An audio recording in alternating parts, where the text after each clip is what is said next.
मोदी 2.0 आने के बाद भारतीय राजनीति में एक नई अध्याय की शुरुआत हुई।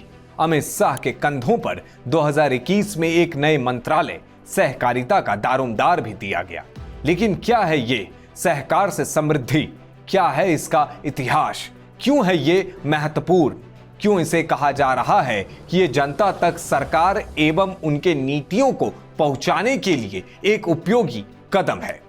राजनैतिक दृष्टिकोण से देखने की कोशिश करें तो सहकारिता भारत में कोई नया विषय नहीं है, बल्कि यह समाज का हिस्सा था जिसकी जड़ें कौटिल्य के अर्थशास्त्र तक में मिलेंगी। लेकिन दुखद यह है कि जिस व्यवस्था को किसानों की समृद्धि के लिए लाया गया था, तो फिर किसान इतने गरीब कैसे रह गए?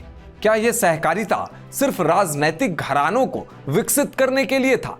डेटा की बात करें तो महाराष्ट्र में एक दौर वो भी था जब एनसीपी एवं कांग्रेस सहकारिता की आड़ में अपने राजनैतिक और व्यवसायिक जागीरदारी चलाते थे।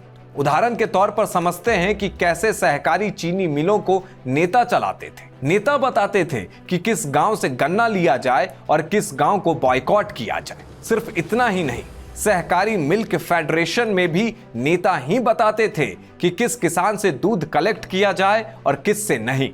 ग्रामीण अर्थव्यवस्था को इन्होंने ऐसा जकड़ रखा था कि कोई इनके खिलाफ कुछ नहीं कर सकता था। आम आदमी पार्टी ने कहा था कि शरद पवार और उनके रिश्तेदार एशिया के सबसे बड़े सहकारी bank Maharashtra states cooperative bank को अपने व्यापारिक लाभ के लिए इस्तेमाल करते हुए बर्बाद कर दिया।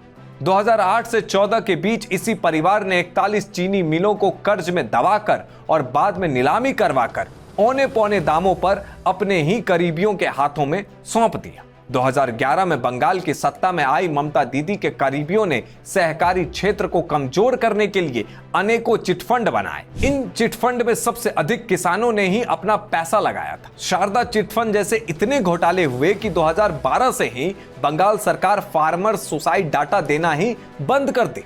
शिवपाल यादव का परिवार लगभग 3.5 दशक तक इटावा जिला सरकारी बैंक के चेयरमैन है और वहां सैकड़ों करोड़ों का घोटाला हो चुका है और बैंक घाटे में डूबा हुआ है।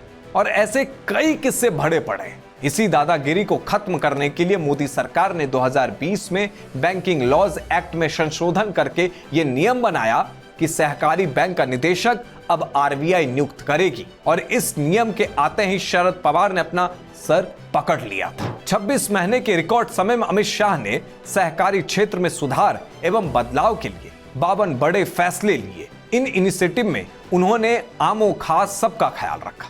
आपने सहारा इंडिया का नाम सुना ही होगा, जिसके डूब जाने के बाद लोगों को लगा कि पैसा मिलेगा ही नहीं।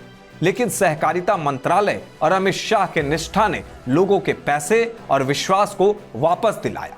कोऑपरेटिव सोसाइटीज की चुनाव प्रक्रिया को भी पारदर्शी बनाया गया, जिससे राजनीतिक बाहुबल का खात्मा हुआ। सहकारिता बोर्ड में महिलाओं की भागीदारी को बढ़ाने का भी काम किया गया है। महिला आरक्षण लाकर इन्होंने ये नियम बनाया कि हर बोर्ड में 2 महिलाओं का रहना अनिवार्य है। स्वयं शक्ति सहकार योजना और नंदनी सहकार जैसे योजनाओं के द्वारा उनकी सहभागिता को सिर्फ बढ़ाया नहीं, बल्कि समाज में उनकी भी उपस्थिति दर्ज करवाई। इन 11 साल में मोदी सरकार ने जन भागीदारी को बढ़ाया है, उनको सशक्त किया है, किसानों को उनका हक वापस दिलाया है, महिलाओं की आवाज को बुलंद किया है और भ्रष्ट नेताओं के राजनीतिक और व्यापारिक जागीरदारी को खत्म किया है।